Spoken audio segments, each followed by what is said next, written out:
XIX com declarações perfeitamente de atirar óleo para cima do fogo, porque vem condenar os estudantes como estando tomados de um fervor nihilista. É evidente que o Malraux, se tinha ainda algum prestígio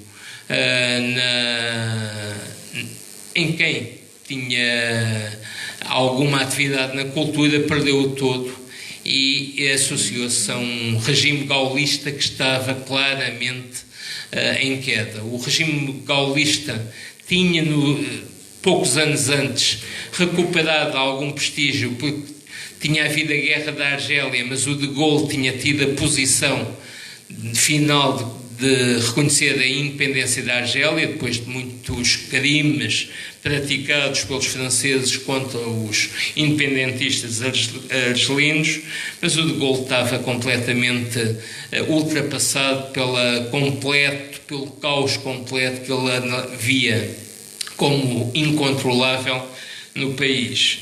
Isso leva-o, nomeadamente, a dizer que nesse mesmo dia 19 de maio, que sim, está pronto para fazer reformas, mas bagunça não.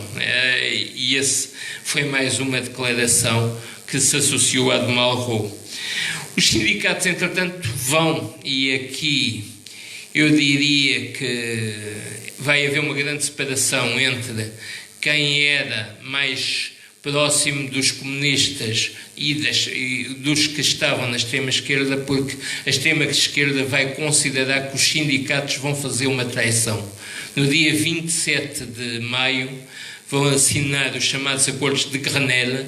Os sindicatos conseguem que o governo aumente 35% no salário mínimo e 10% em média nos salários, para além dos salários mínimos, como forma de, nesse aspecto o regime consegue isso, separar claramente os operários, o proletariado, dos próprios estudantes. A ideia era dividir para reinar, conseguindo sossegar os sindicatos, os operários, que nomeadamente passavam a ter o reconhecimento de que nas empresas poderiam formar secções sindicais que eram proibidas até então.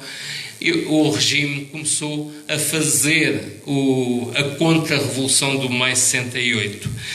Em todo o caso, o de Gaulle tinha muito pouca confiança nessa situação, embora os sindicatos estivessem em condições de mandar outra vez os operários para as fábricas, havia ainda muitas greves selvagens de operários que não aceitavam os acordos então assinados pela CGT. E em 29 de maio acontece o famoso desaparecimento do de Gaulle. O de Gaulle vai desaparecer do radar durante horas, não se sabe onde é que ele está, e toda a gente fica a questionar-se, mas para onde é que ele foi?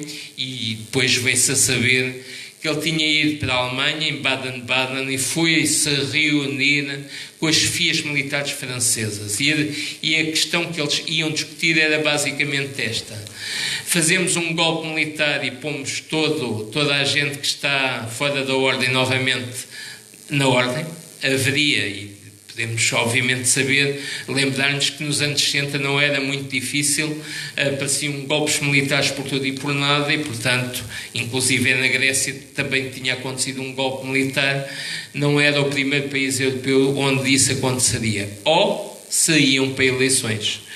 Houve discussão. O Massu, que era o chefe das Forças Armadas, queria claramente ir para a intervenção militar, mas o de Gaulle acabou por vir mandatado para convocar eleições. Ao mesmo tempo, o Partido Gaulista, no dia 30 de junho, organiza uma enorme manifestação em Paris. Fala-se que houve a manifestação teve 2 milhões de franceses manifestarem-se claramente contra todo aquele caos. E isso porquê?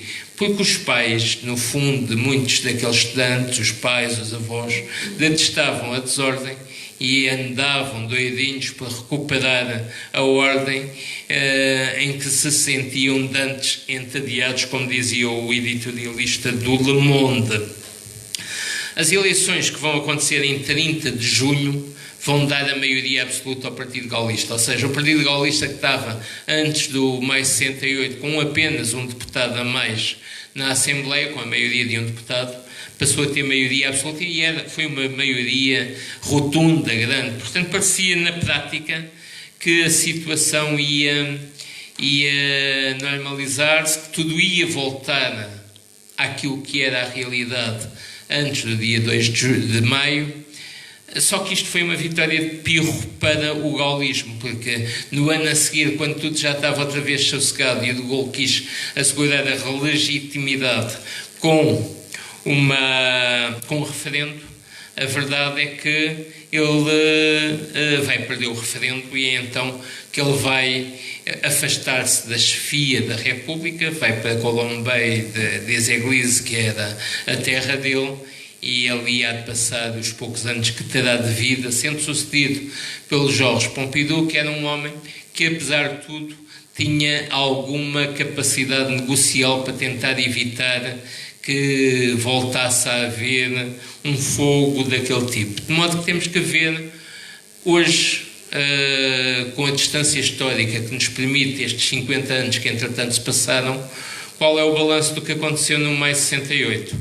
Houve claramente coisas negativas, porque um dos aspectos principais é que foi aí que teve origem muito claramente, mas não foi só no maio de 68 em França, estou a falar dos movimentos dessa altura, uma clara ascensão do narcisismo, do individualismo, do eu como sendo muito mais importante do que o nós. Se até aí era muito normal as pessoas, os franceses nomeadamente, com a força que davam ao Partido Comunista Francês e aos sindicatos, pensarem muito numa lógica solidária de agirem coletivamente, a partir de então cresceu claramente a ideia do eu, daquilo que era o individualismo.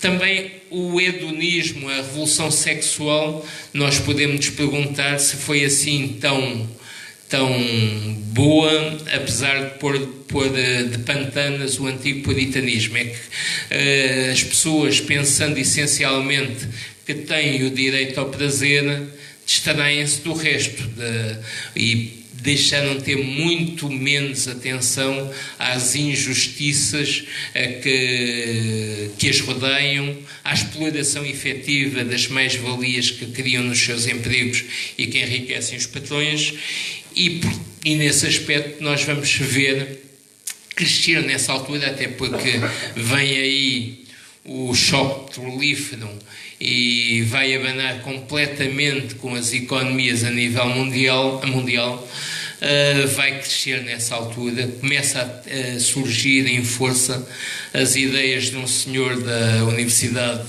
de Chicago, Milton Friedman, que vai dar origem e surge por essa altura uma grande consagração do neoliberalismo económico que nos é vendida, ou que vai ser vendida às pessoas nos anos 80 e 90 como sendo um must, aquilo que realmente vai ter, vai criar um desenvolvimento tão grande no capitalismo que as pessoas todas podem ser acionistas de empresas ou mesmo criarem as suas próprias empresas.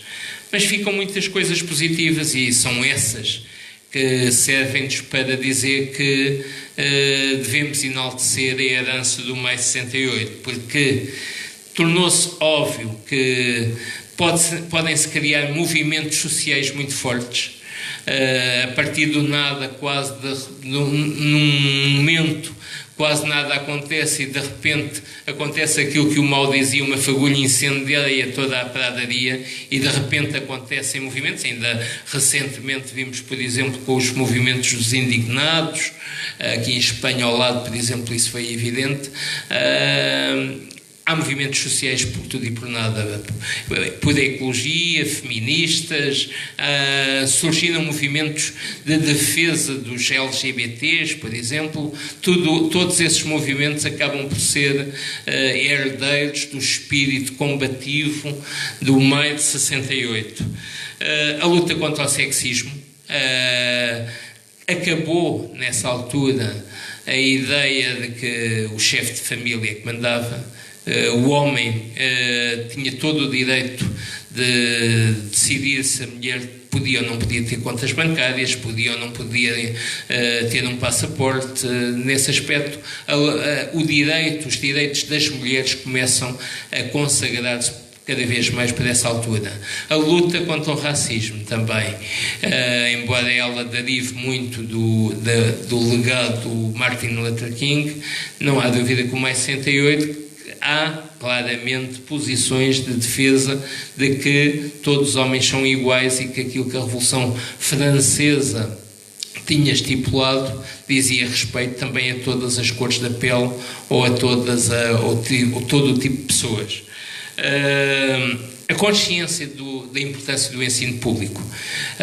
Muitas destas lutas surgiram porque os estudantes achavam que o ensino não era aquele que lhes deveria ser ministrado e cresce sempre a importância, e em França ainda é muito importante, o ensino público é muito mais importante do que o ensino privado e mantém-se como um legado nesse aspecto que é extremamente enriquecedor e que nos permite, mesmo a nós, que tivemos a consciência em Portugal do que foi a tragédia de muitas universidades que surgiram por aí privadas e da forma como elas acabaram, o quão importante, tanto como o Serviço Nacional de Saúde, a importância de um bom ensino público.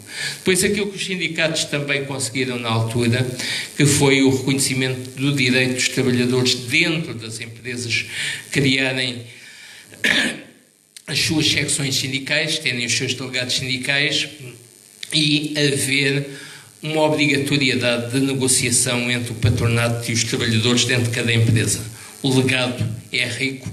O Louçã, há pouco tempo, publicou um artigo no Expresso muito interessante sobre o Maio 68 e ele acabava com o poema do Mário de Sá Carneiro, com que eu também vou acabar aqui esta intervenção antes de passar a palavra para quem me esteve a ouvir pelo menos tão silenciosamente, espero que tão atentamente. E o poema do Mário de Sá Carneiro diz isto que eu vou passar a declamar o melhor que posso e sei. Um pouco mais de sol, eu era brasa. Um pouco mais de azul, eu era além.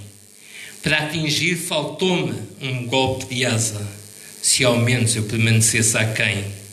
Quase o amor, quase o triunfo e a chama, quase o princípio e o fim, quase a expansão, mas na minha alma tudo se derrama. Entanto, nada foi só ilusão.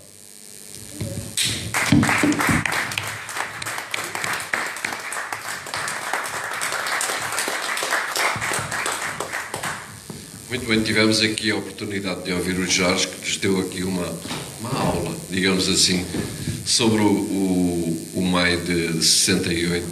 Realmente o Maio teve coisas importantíssimas, teve coisas negativas, teve coisas positivas.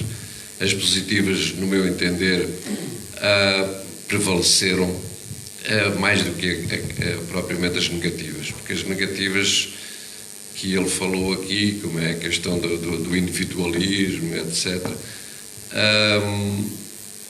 elas estão num crescendo agora, mas já se passaram 50 anos depois disso.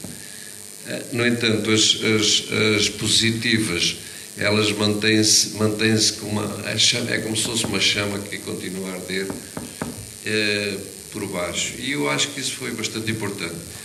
De qualquer maneira, eu apenas quero para já agradecer ao Jorge esta brilhante explanação.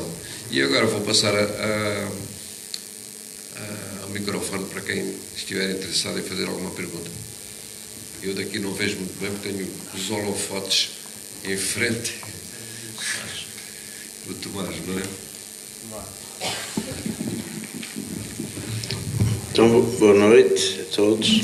Eu queria chamar aqui a atenção de uma curiosidade que temos este ano, este aniversário do Maio de 68, e que coincide também com o aniversário do nascimento de Carlos Marx, e penso que o que esteve ali nestas lutas em causa também foi o capitalismo já, que ainda hoje continua a ser contestado, E dizer também que curiosamente, este ano, este aniversário dos 200 anos do nascimento de Karl Marx, houve aqui uma homenagem muito, digamos, para alguns contraditória, mas que realça de facto a importância que teve esse pensador, filósofo, na questão das lutas pela, digamos, pela democracia, pela liberdade, que foi a inauguração de uma grande estátua de Karl Marx na cidadezinha onde nasceu, na Alemanha, em que teve, a estátua foi oferecida pelo governo chinês, mas com o apoio da Alemanha, obviamente, que juntaram-se ali o coração do capitalismo europeu na Alemanha, que é ali que está concentrado os representantes aqui, digamos, da Europa, e um capitalismo de Estado, talvez em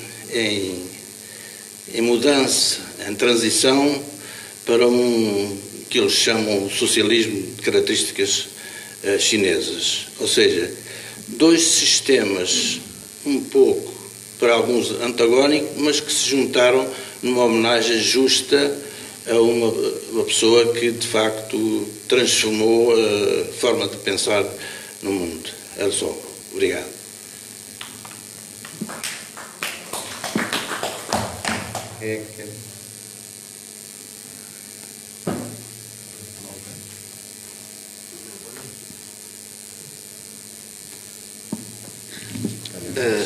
Jorge, falaste aí aliás, um dos símbolos da Revolução Francesa é igualité, fraternité, tal.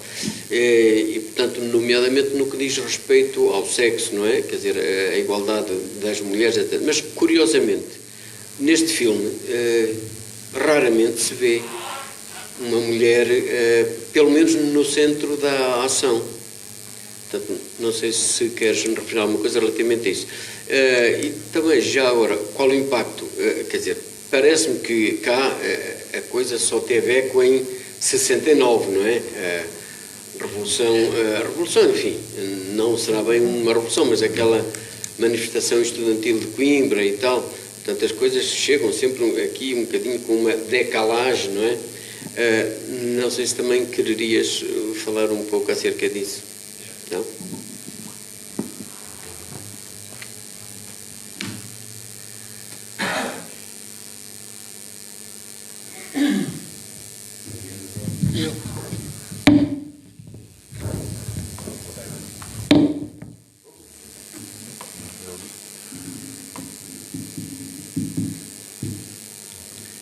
Então, pego tu. Eu também pensei. Bom, relativamente à intervenção do Tomás, é verdade que no maio de 68 muito do pensamento marxista está subjacente a muitas das intervenções que estão ali. Mas talvez aquilo que torna menos orgânico todo o movimento de contestação deste mês é o facto de ter muito, mas muito maior preponderância o pensamento de extrema-esquerda, ou seja, o maoísmo nesta altura e mesmo o trotskismo tinham muito mais influência do que o pensamento de Marx. Eu diria que aquilo que... E gosto muito da referência dos 200 anos do Karl Marx, porque eu pessoalmente continuo orgulhosamente marxista e daqui não vou sair desta matriz com certeza. Já tenho 62 anos e, portanto, dificilmente nesta altura eu vou sair desta matriz que sempre tive.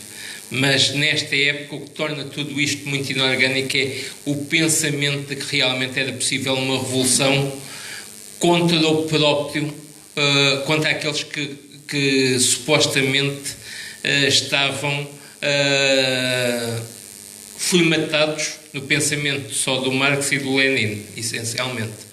E nesse aspecto, eu diria que se hoje acontecesse um movimento deste tipo, se calhar repetia o mesmo erro, porque nós vimos que aquilo que aconteceu com o Podemos em Espanha, por exemplo, não se pode dizer que eles tivessem uma perspectiva muito sólida em termos ideológicos, mas não se pode dizer que eles tenham uma orientação claramente marxista que os faria organizarem-se de outra maneira e com outro tipo de discurso. Mas concordo com isso, ao contrário, por exemplo, o Ricardo, que quando vê na China atual uma política muito negativa, eu estou muito curioso em relação à evolução da atual China, pela possibilidade de passar do tal capitalismo para uma certa forma de socialismo, capitalismo de Estado para uma certa forma de socialismo, entenda-se. Quanto ao que o Fonseca levantou, é verdade, vêm-se poucas mulheres ali, mas precisamente as mulheres vão aparecer, vai ser um dos grandes legados do Mais 68, é que as mulheres começam por acompanhar realmente este movimento na retaguarda. Há algumas que já ganham alguma importância nesta altura. Eu lembro-me, por exemplo, da Anne Wiazemski, que era a neta do Mauriac, que por esta altura vive com o Godard e que vai ter alguma importância, embora depois ela tenha, nos anos mais recentes, renegado tudo o que naquela altura fez. Mas é verdade, as mulheres... O grande movimento começa a haver, por esta altura, grandes defensoras ou grandes ideólogas do feminismo. A Germaine Greer, por exemplo, a mulher eunuca, aparece por esta altura. A própria Simone de Beauvoir vai ter muita importância com também os seus livros nesse aspecto. Diria que é um legado da Revolução do Mais 68, é a clara... o claro estímulo para que as mulheres ganhem outra importância. E é verdade isso que tu disseste. Nós, como levava tempo, o comboio Sud Express levava 22 horas a chegar a Paris, e de Paris cá, portanto, as ideias também vinham com um atraso também grande, e em 68... Temos que pensar em maio de 68, já estava quase o fim do ano escolar, não há dúvida que no ano seguinte é que vai surgir o grande movimento de contestação, com a história do Alberto Martins de Coimbra, que tu falaste bem, é a história de querer pedir a palavra na sessão que o médico Tomás estava a brilhantar. E mesmo em Lisboa, nessa altura, vai ser bastante significativa a luta no campus universitários pelo menos da Faculdade de Letras e da Faculdade de Direito, com a reitoria pelo meio. O Ricardo vai querer dizer alguma coisa? Esperamos que... Eu vou dizer muitas coisas. Alguma? Vocês espero que tenham trazido a almofada, porque eu agora só me calo. Bom, eu em relação à China, eu acho que a China é uma ditadura. Não sei se é positivo, se é negativo, tenho dificuldade, porque há muitas coisas positivas, há muitas coisas negativas. Que é uma ditadura feroz, não tenho a menor ideia. A menor dúvida, quero dizer. Eu não sei se vocês viram uma dos debates na televisão portuguesa, não sei em qual dos canais, com a Teresa Rita Lopes, a Irene Flumsen Pimentel e aquela jovem socióloga muito bonita, que eu agora não me lembro o nome, mas que é muito televisiva.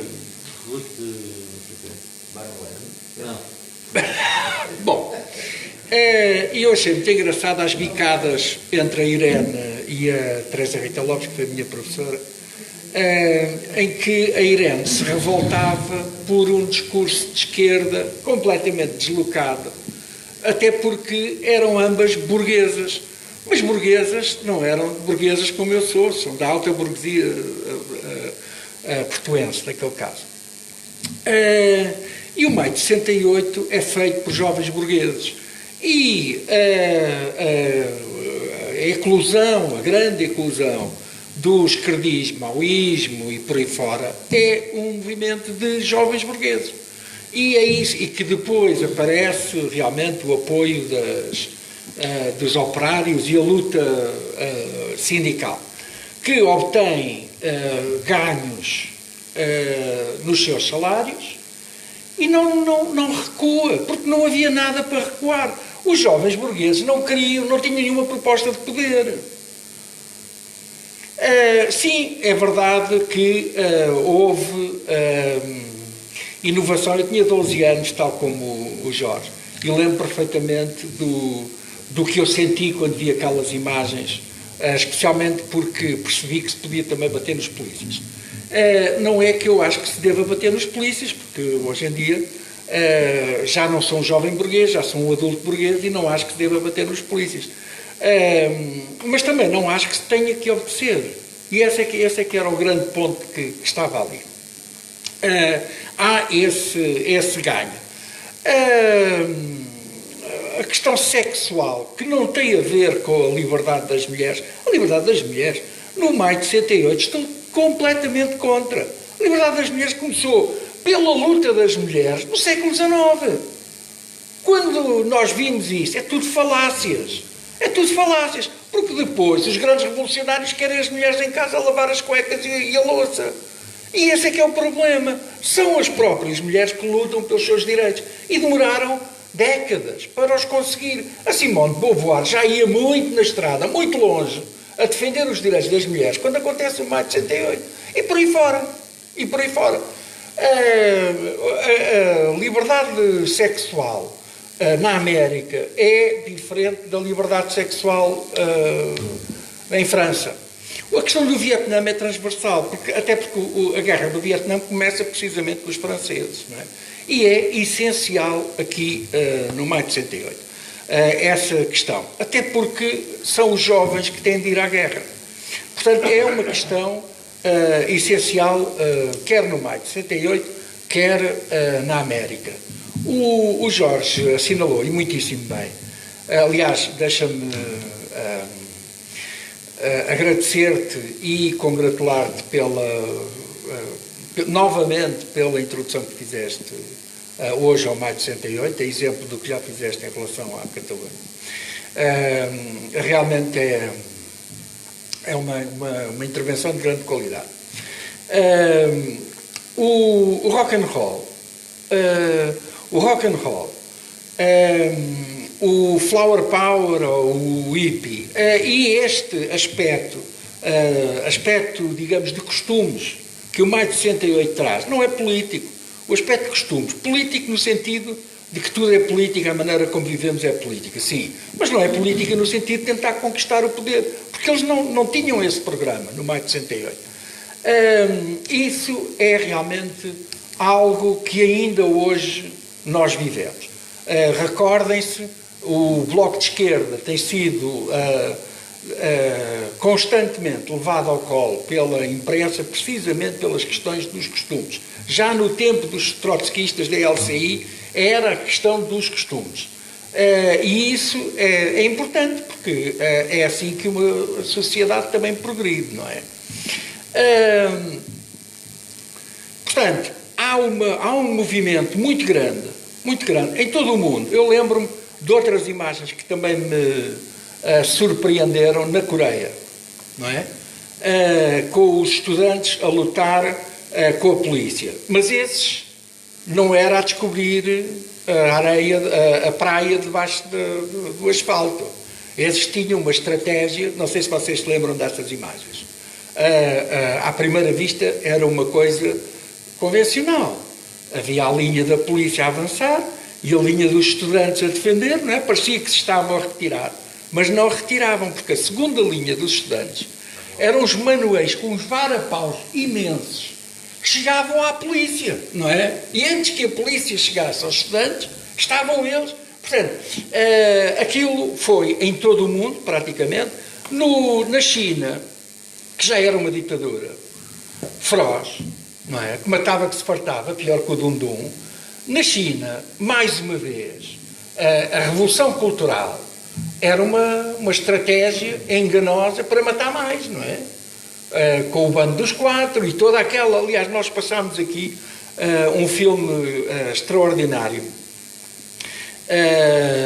dos Animaux, que se chama Viver, e que, não sei se vocês se recordam, é uma história lindíssima sobre uma família que passa aquele tempo todo da Revolução do Mal, depois da Revolução Cultural e por aí fora.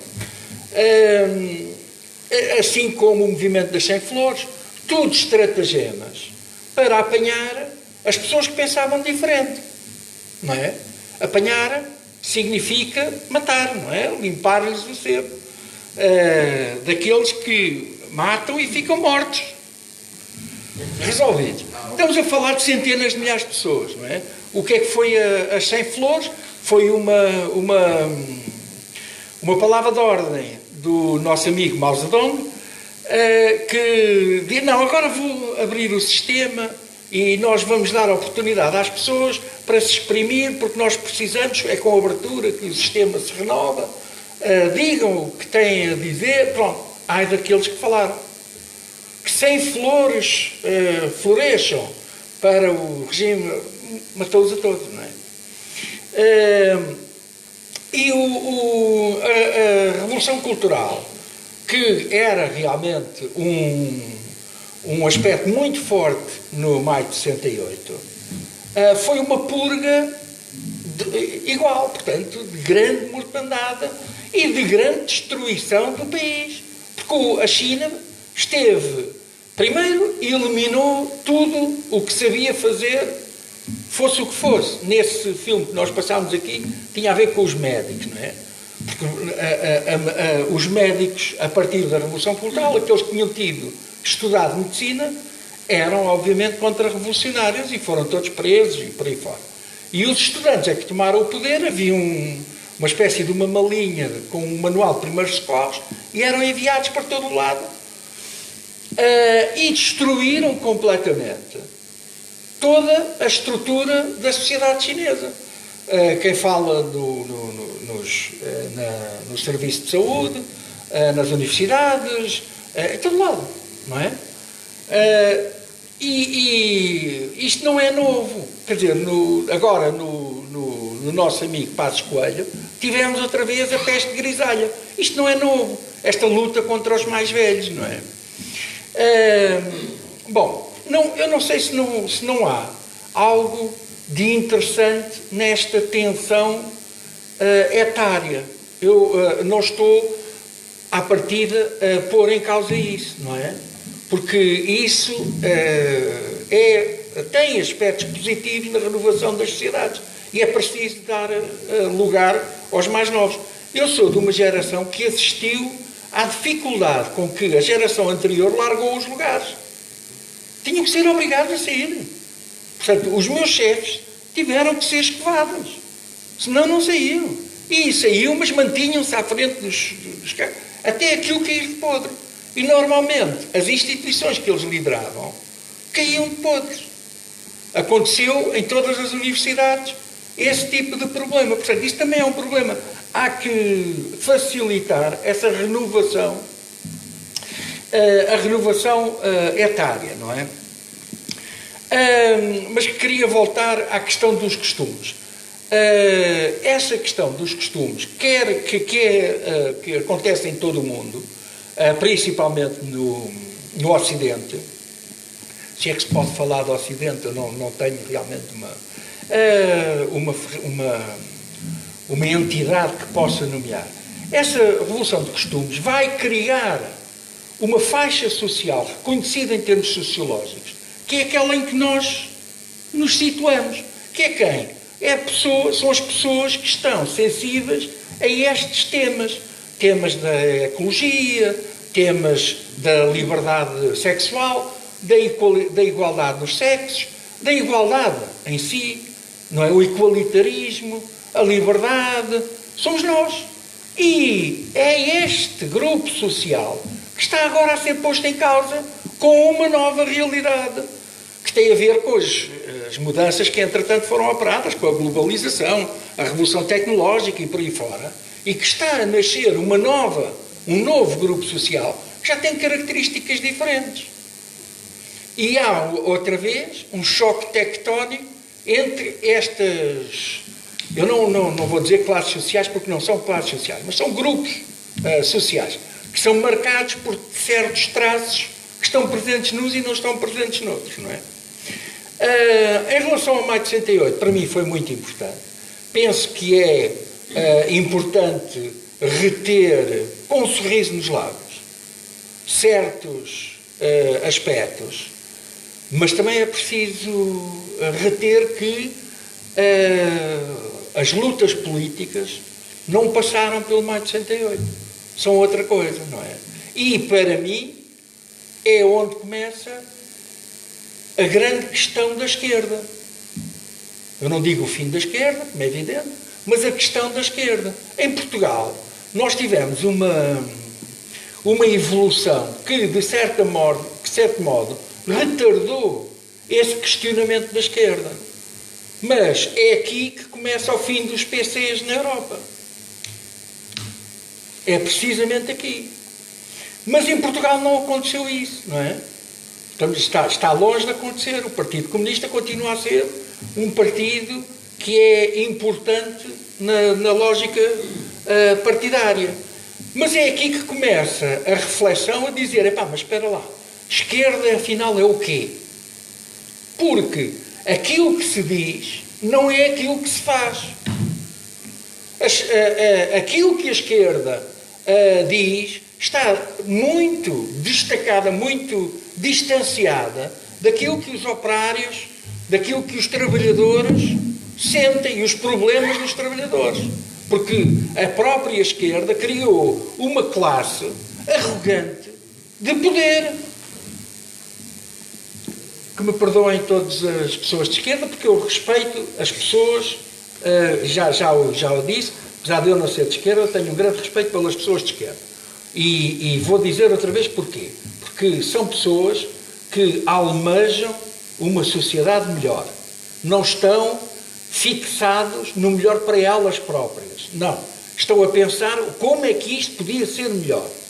E, portanto, é daí que vem o meu respeito. Aliás, eu disse aqui, se vocês se lembrarem, e até falei na importância da utopia, e o antigo presidente, Joaquim Judas, ficou assim um bocado, mas não é no sentido de não ser alcançável, é no sentido de ser importante os seres humanos pensarem que isto pode ser melhor, o que é que eu posso fazer para isto ser melhor, em vez de o que é que eu posso fazer para viver melhor, para ter mais dinheiro no banco, para ter mais carros, mais televisores.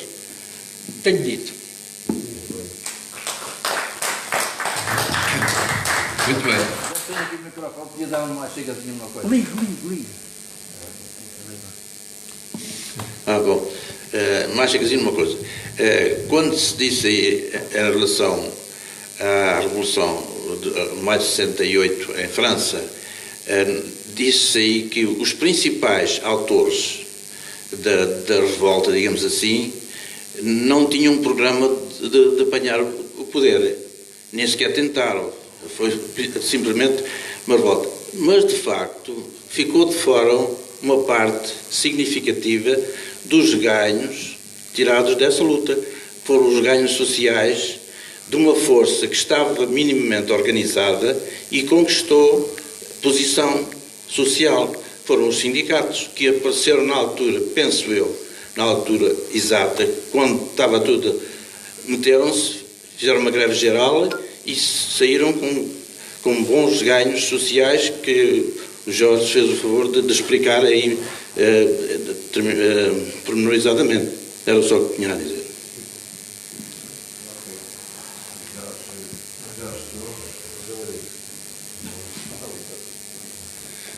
Boa noite. Eu discordo um pouco da posição do Ricardo sobre a questão de se considerar que o maio de 68 é uma revolução burguesa. A questão da burguesia e do proletariado tem algumas nuances. E parece-me que o que acontece é que a sociedade cada vez mais é proletarizada, no sentido de que as pessoas só dispõem do seu trabalho. E é isso que caracteriza as pessoas que não são burguesas, não é? A burguesia é a acumulação de capital. E eu não acredito que os estudantes, portanto, eventualmente as famílias poderiam ser, mas os estudantes também estavam, no maio de 68, o caminho era uma proletarização, chamemos-lhe como quiser, mas as pessoas só vivem do trabalho. E, portanto, não se podem considerar burguesas no sentido técnico do termo, digamos assim. E, nesse caso, eu considero que, de facto, o Maio de 68 é uma revolução, muda a forma de nós vivermos, isto é, das pessoas viverem, e como é que entendem a sua forma de vida, digamos assim, é uma consciência, é um tomar de consciência antecipada de não quererem determinadas coisas, sem saberem o que é que querem. E nesse sentido é um pouco, como é que é dizer, sem sentido, porque não pretendem a tomada do poder e não assumem isso como guia, como objetivo. Tenho dito.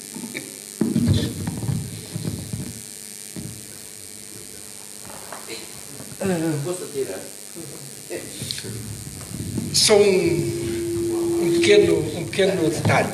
Naquele tal debate que eu vi numa das televisões com a Flumsano Pimentel e a Teresa Rita Lopes, não sei qual das duas, disse que eram estudantes em Paris, nesta altura, para terem uma casa, para poderem alugar uma casa, tinham de assinar uma declaração em que viveriam como burgueses. Portanto, a ideia da vida burguesa era a norma na França antes do... A vida burguesa é viver da acumulação de capital. E o que essas pessoas... Eu sei que tu... Mas ele há mais vida para além.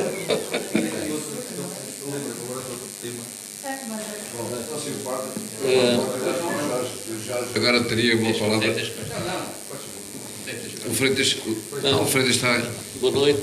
Antes de mais, quero também agradecer ao Jorge Rocha a aula, porque foi de uma autêntica aula que se tratou sobre aquilo que estivemos a ver e ouvi-lo. Não é? Foi excelente, muito obrigado.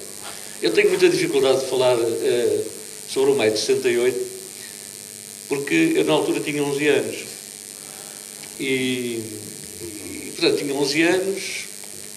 E sinceramente, as minhas recordações da altura são todas muito ainda infantis, quer dizer, não tenho, apesar de ter começado a trabalhar aos 15, mas há ali um hiato de tempo, aliás, eu hoje, antes de vir para aqui, estava-me a tentar recordar de algumas imagens que me tivessem ainda presentes dessa altura, dessa idade. E por incrível que pareça, aquelas imagens que eu tenho mais remotas são, por exemplo, do assassinato do Kennedy em 60, e também algumas imagens de Cuba. Mas quer dizer, não estava ainda, não tinha nem perto nem longe desperto para. Agora, segunda, como não vou poder falar sobre o maio de 68, porque não o presenciei, enfim, é aquilo que tenho visto, que tenho lido, que tenho visto ao longo dos anos, quero começar por dizer que discordo totalmente do Ricardo. Só menos de uma coisa. É que, primeiro, concordo que a China é uma ditadura, de facto. Mas não é só a China. A China, eu só vou enumerar os principais, não é? A China, a Rússia, que é uma oligarquia capitalista e uma coisa esquisita, que não se sabe bem, czarista, com um novo czar, a maior democracia do mundo, que a malta vai todos visitar, que é a Índia, e que continua ao fim de 80 anos, ou 90, não sei o que é que pôs na lei o fim das caixas, continua a viver com aquele sistema miserável e que é aceito por toda a gente, inclusive pelos próprios, não é? E que dizer, porque eu estou a referir isto por uma razão, eu já tento voltar novamente ao maio de 68, estou a tentar referir isto por uma razão, é porque o Ricardo focou muito bem, e eu acho que deve ser focado, porque os milhões de mortes não podem ser não podem ser esquecidos. Quer dizer, eles têm que ser, têm que ficar gravados na memória das pessoas. Os 50 milhões que morreram no cerco de Stalingrado, os 6 ou 7 milhões de judeus que morreram nos campos de concentração na Polónia e não só, os 52 que morreram ontem na faixa de Gaza, no regime democrata. Num regime democrata. Portanto, os centenas, para não dizer milhares, de trabalhadores que foram mortos ao longo das décadas e dos ativistas na maior democracia do mundo, que todos nós nos importaríamos de viver lá, nos Estados Unidos. Portanto, nós podemos desfiar ao longo da história. É quase difícil encontrar um país que não tenha os seus esqueletos no armário. É muito difícil. Aliás, isso é quase... Podemos tentar fazer essa tentativa de exame a nós próprios, independentemente da nossa... Portanto, é muito difícil. E, obviamente que nenhum deles deixa de ser criminoso. Eu já estive aqui, a figura falou-se, já tivemos aqui uma sessão em que falámos do regime de Cuba, em que falámos que eu continuo a achar que é um sonho lindo, mas que vejo fotografias de uma amiga minha e acho aquilo, de facto, que é terrível. Todos nós temos aquele mito do Che e aquela luta pela liberdade intercontinental e tudo mais, mas também há fotografias de pelotões de fuzilamento em Havana e todas essas coisas. Portanto, tentarmos de alguma maneira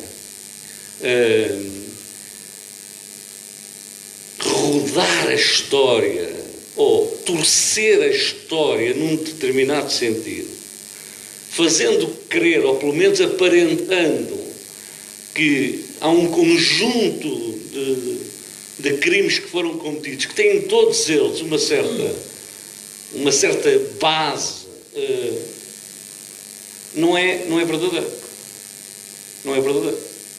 Porque todos nós, independentemente do ponto onde estivermos, do ponto da nossa preferência, digamos, ideológica, se assim podemos chamar, no meu caso não é bem assim, mas todos nós temos pontos de contacto e descontacto. Bem, tirando este ponto, eu pessoalmente discordo, por exemplo, do Ricardo, quando ele diz que é aqui que começa a morte dos partidos comunistas na Europa, sobretudo. Eu julgo que ele estava a referir mais até à Europa. O PCE, o PCI, exceto, obviamente, aqui o canto, porque tivemos. Eu, por acaso, discordo. Quer dizer, discordo não de uma base académica. Provavelmente o Ricardo, em 10 minutos, leva-me assim, ok, nem precisa de 10 minutos para me levar ao tapete, com 2 uppercuts e um gancho de direita, e pronto, eu fico aqui estendido no chão. Mas eu discordo. Sabes porquê?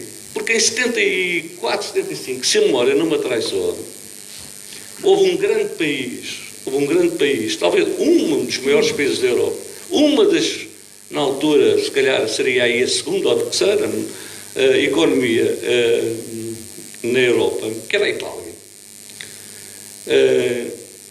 que esteve prestes a ter um governo liderado pelo PCI.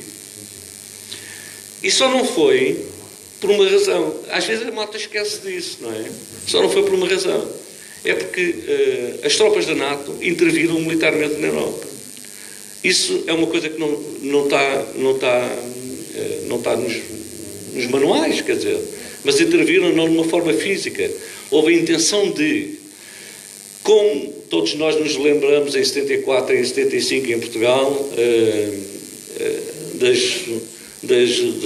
dos boatos a correrem sobre a armada americana que ia entrar no Tejo e essas coisas todas. Portanto, esses mitos de que a Europa já alguma vez foi governada pela esquerda, a esquerda do PC, do PC, quando eu estou-me a referir do PC, estou a dizer do PC que alinhava pela União Soviética, porque estou-me a referir a esse, não há que confundir com os outros que vieram a seguir, não é? Portanto, essa ideia, não, o MR é outra coisa, é uma coisa ainda mais complicada. Essa ideia é totalmente falsa e tem sido propagada ao longo dos 44 anos, 44, 45 anos em que nós podemos falar abertamente sobre estas coisas. Portanto, em Portugal, pode ter havido as tentativas todas de tomar o poder pelo Cunhal e pelos gajos da cintura da Amadora e de Setúbal, e podem-se ter, mas nunca, a não ser naqueles 7 meses ou 8 meses, não sei se foi um ano, do Vasco Gonçalves, que eu acho que ainda está vivo, acho não, já morreu. Pronto, já joguei até que ainda estava vivo. Tirando isso, e nós sabemos qual foi o resultado, a Europa, tirando os anos do pós-guerra, ali dos 50, em que o PCF e o PCI em Itália e depois a cortina a leste, a cortina soviética a leste, nunca teve o poder. Portanto, eu se calhar também não queria, não é? Eu não estou a dizer isto, eu não gosto de olhar para trás. Eu, por exemplo, olho para as imagens do Maio de 68 que eu conheço, não sei o quê, e de facto concordo. É um levantamento burguês que só começa a ser importante e que só leva o de Gaulle a ir falar com a extrema-direita militar, que tinha tentado, e já tinha feito, e que ainda tinha tentado fazer um maior banho de sangue na Argélia, que é preciso não esquecer disso. Essa situação só acontece, ou seja, o de Gaulle só começa a ficar preocupado quando de facto o movimento operário vem para a rua. Porque os 10 milhões de gajos que param a França não são estudantes. Não há 10 milhões de estudantes na altura, provavelmente, se calhar até havia, não sei. Mas não acredito que viessem todos, a não ser até os que estavam no jardim de infância. Provavelmente os 10 milhões que pararam a França eram um movimento operário. E isso é que assustou o poder em França. Não foi ter os Cohen-Bendit e mais uma meia dúzia de rapazadas, as Irene Pimentelos, por exemplo. Agora, só para terminar, desculpem lá que já vou muito adiantado aqui nas minhas doidanices. Há uma razão para nós estarmos aqui a falar sobre o Maio de 68. Nós, aqui, este grupo da Gandaia, porque são pessoas que prezam a liberdade, prezam o falar sobre estas coisas. Eu fico muito preocupado, mas mesmo muito preocupado, quando uma estação de televisão como a SIC, ou como a TVI, só estou a referir as privadas, gasta uma semana de antena a falar sobre o Maio de 68 e a dar loas ao Maio de 68. Fico preocupado, sinceramente, porque o cotidiano deles, no dia-a-dia, é afastarem as pessoas do ideal de liberdade que as pessoas deviam ter. Vai falar da boa palestra. Não, daqui a pouco tem tempo, não. Jogava aqui com o Jorge Torres ia falar. Um tema que advém da televisão só. O Maio de 68 também e com o movimento hippie, tudo isso também gerou a como é que é dizer, a sua reação, criou, isto vem de quê? Vem de um artigo do António Carreiro, publica no Público todas as semanas, acho eu, e de uma reportagem que fizeram sobre Cristiana em Copenhaga, que era um local, aquilo era uma base militar, acho que ocupada por estudantes, por malta nova, e essa reportagem vai falar dos filhos dessas pessoas que criaram a Cristiana em Copenhaga, que viraram pessoas que o que é que preferiam? A casa, a ordem, os filhos, portanto, dessa geração, de maio de 68, criaram esta aparente contradição de que os miúdos, pronto, foram crescidos um bocado abandonados a si mesmos e que, portanto, por aquilo também não lhes interessava assim tanto esta liberdade, digamos assim, aquelas... Exato. É só. O resíduo e do Freitas Costa sugerem-me logo à partida recordar aquilo que hoje é uma verdade lá para a Aliciana. A história é sempre escrita pelos vencedores. E o Francis Fukuyama, quando caiu o muro de Berlim, lançou aquela ideia de que a história tinha acabado. Com a queda do muro de Berlim, o capitalismo tinha ganho, e porque era definitivo vencedor da história, tinha conseguido vencer o comunismo e que, portanto, a partir daí viveríamos todos felizes e contentes num mundo capitalista. Ora, nós vimos que realmente não é assim. O fim da história não acabou aí.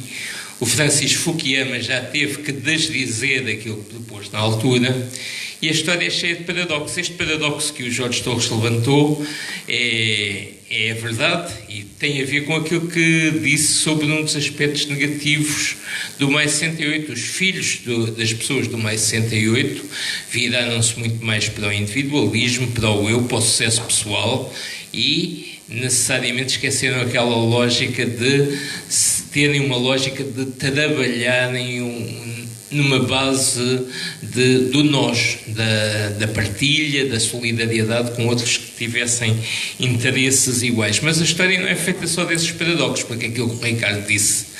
A história tem este paradoxo, é que normalmente são as elites quem promovem as grandes alterações, as grandes transformações históricas e sociais. O Karl Marx era de uma elite, o Lenin era de uma elite, o Fidel Castro era de uma elite, o Mao Tse-tung era de uma elite. Pelo contrário, se nós formos aos grandes fascistas, o Salazar era um borra-botas, era um camponês, o Franco era um tosco também, veio de baixo. O Hitler era o que era um pobre pintor de construção civil. O Mussolini também não tinha origens pergaminhos na família. De modo que temos este paradoxo que a história nos ensina, é que podem ser burgueses, podem ser de classes privilegiadas, mas as grandes transformações são promovidas por quem veio de cima, pelas tais elites que têm a consciência. Aliás, isso viu-se, por exemplo, com o movimento anti-esclavagista nos Estados Unidos. Portanto, foram as elites, não foram os escravos que se libertaram, que promoveram o fim da escravatura, foram as elites brancas que, efetivamente, também tomaram conta do movimento anti-esclavagista. De modo que a história tem estes paradoxos, e é isso que é lindo na história, e que vai dar razão, e para pegar na homenagem implícita que o Tomás fez aqui, aquilo que continua verdadeiramente a acontecer é a primeira frase do Manifesto do Partido Comunista. A história do mundo é a história das lutas de classe. E as classes vão mudando. O Ricardo falou, hoje temos uma nova geração. Já está a passar a geração dos millennials, já vem aí outra.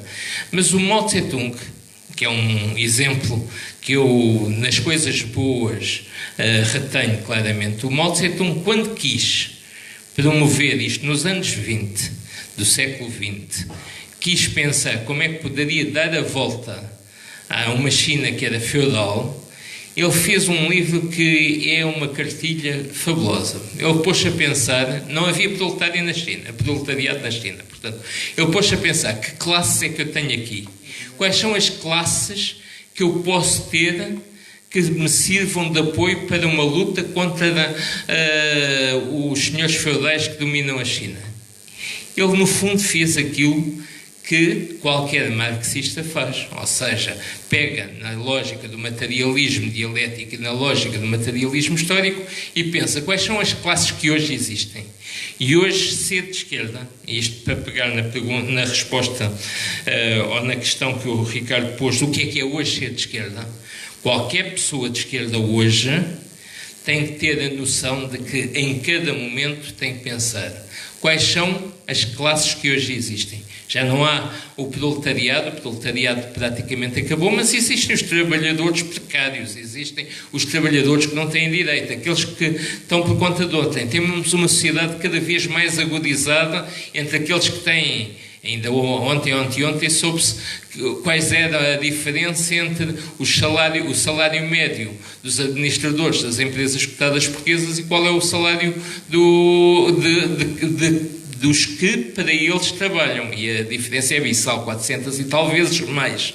Ora, chegando nós a uma tão obscena diferença de rendimentos, é evidente que isto não vai continuar assim. Se há quem pense que isto vamos continuar nesta mansidão, tire daí o cavalinho da chuva.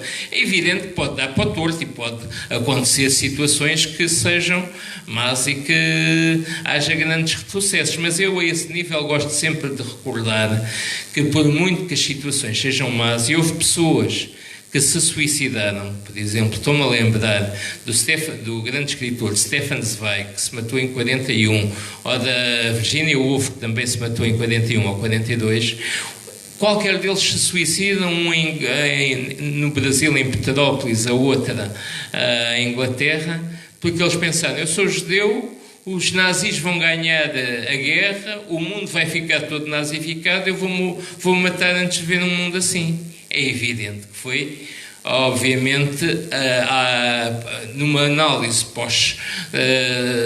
daquilo que podemos desses factos, aquilo que vemos é que foi uma burrice, porque, de facto, aquilo que era uma aparente força incontornável do nazismo, 2 anos, 3 anos depois, estava de pantanas. Portanto, nesse aspecto, o maio de 68 tem um chavão que é bem interessante, vamos ser realistas, vamos pedir o impossível, porque o impossível pode efetivamente acontecer.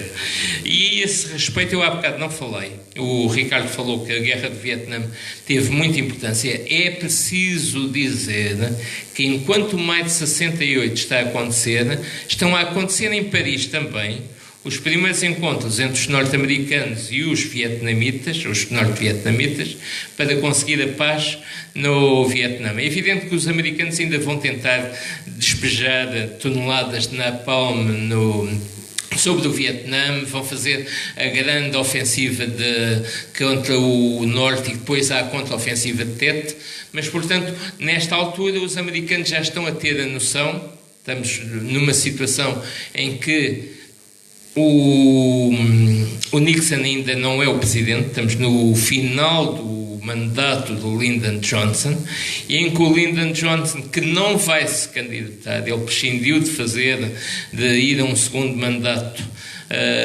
para a presidência americana, o Lyndon Johnson já tinha a noção que tinha a guerra perdida, e por isso estavam a haver nesta altura, em Paris precisamente, os primeiros encontros para haver a paz. Há também outro aspecto que também eu não foquei devidamente na intervenção, que é o facto de que um grande peso, e temos, por exemplo, no caso do Cohn-Bendit, é um exemplo disso. Cohn-Bendit nem era sequer extrema-esquerda, defendia o anarquismo, ou seja, há um grande peso do anarquismo de que a revolução significa não haver Estado. É evidente que o maio de 68 demonstrou a falácia dessa perspectiva e, portanto, nesse aspecto, aquilo que eu acredito e aqui vou para uma perspectiva meramente pessoal, que não tem nada a ver com perspectivas que possam ser eventualmente consideradas como prováveis, mas eu digo que pessoalmente acredito que é muito possível que as teses marxistas de que as lutas de classes vão se agudizar, claramente vão, e que vamos assistir, mesmo já não havendo proletariado e a burguesia já não se tendo as características que tinham por esta altura, vamos assistir claramente a uma transformação social que vai criar uma sociedade completamente diferente, que hoje, se calhar, nem conseguimos imaginar, mas aquilo que eu acredito é que será incontornável que essa sociedade deseje mais igualdade, mais solidariedade, mais fraternidade, no fundo, os valores da Revolução Francesa, que eu considero que são aqueles que grande parte da humanidade continua a desejar. Muito bem, eu também queria acrescentar aqui alguma coisa. O Maio de 68 teve, entre os vários fatores que nós conhecemos, como a questão do feminismo, a questão dos movimentos sociais que já foram aqui falados, da luta contra o racismo, de um pavor existente contra o comunismo, como o Ricardo disse que a partir dali teriam começado a cair os partidos comunistas. Esses foram alguns dos aspectos e o Jorge acabou de falar agora no último segundo numa coisa que eu gostaria de falar, que o Cohn-Bendit, essa figura mítica do Maio de 68, realmente ele defendia o anarquismo. E o anarquismo, como o Jorge também acabou de dizer, é um Estado sem governo, sem ausência de governo completa. Mas eu pergunto, eu apenas quero chamar a atenção para isto. Se a gente olhar hoje para aquilo que se passa no mundo, vou falar no dia de hoje, estamos 15 de maio, e nestes dias têm ocorrido coisas em que o Estado não tem peso rigorosamente nenhum para as atitudes que os tais democratas, ditadores, tomam perante o mundo. Quando a gente vê que um Trump, por exemplo, se lembra de declarar guerra quase praticamente ao Irão e que vai para Israel defender a instalação de uma embaixada lá, que sabe ele dizendo que está a fazer um trabalho pela paz. Eu ouvi isto ontem na televisão, não é? Ele está a trabalhar pela paz. Quer dizer, isto aqui, eu pergunto aqui onde é que está o governo, onde é que existe um governo, no caso dos Estados Unidos, que existe a figura de um homem, e esse homem é ditador, sim. Não foi eleito. Não foi eleito. Mas esta também é um proforma, essa questão da eleição em si. A gente sabe bem como é que as coisas... Pois, exatamente. Ricardo. Mas ele tinha prometido isso tudo. Ricardo, a gente sabe bem como é que são as eleições nos Estados Unidos e não só, e no resto do mundo. Hoje em dia, é quem tem mais dinheiro é que leva. E isto, quer dizer, isso aí chama-se democracia a isso. Eu não chamo. Eu particularmente não chamo. Mas pronto, deixemos isso.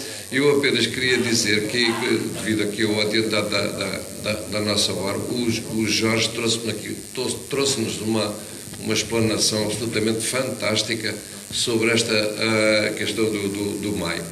O Maio de 68 realmente teve um peso, no meu entender, enorme nestes últimos 50 anos. Quer dizer, o mundo mudou. Quer a gente queira, quer não, o mundo mudou. E não vou agora fazer análises nenhumas de se mudou para melhor ou para pior. Mudou mesmo. Porque, principalmente, o comportamento das pessoas, toda a gente sabe que aquilo que existia até 68 passou a existir uma outra ordem, uma outra desordem, não sei. Houve uma outra movimentação a partir daí. E as coisas ganharam uma pujança bem maior. Agora, para mim, foi importantíssimo o Maio de 68. E acho que a grande parte da humanidade ocidental, como tu dizias, está connosco, não é? Pensa da mesma forma. Mas eu acho que eu apenas quero encerrar agradecendo ao Jorge a boa vontade que ele teve em vir aqui e conversar connosco. Ele trouxe-nos aqui umas imagens da época, absolutamente atualizadas no contexto, né? E quero agradecer a vossa presença também, por estarem aqui connosco e estarem aqui a participar. A todos, um bem-ajo.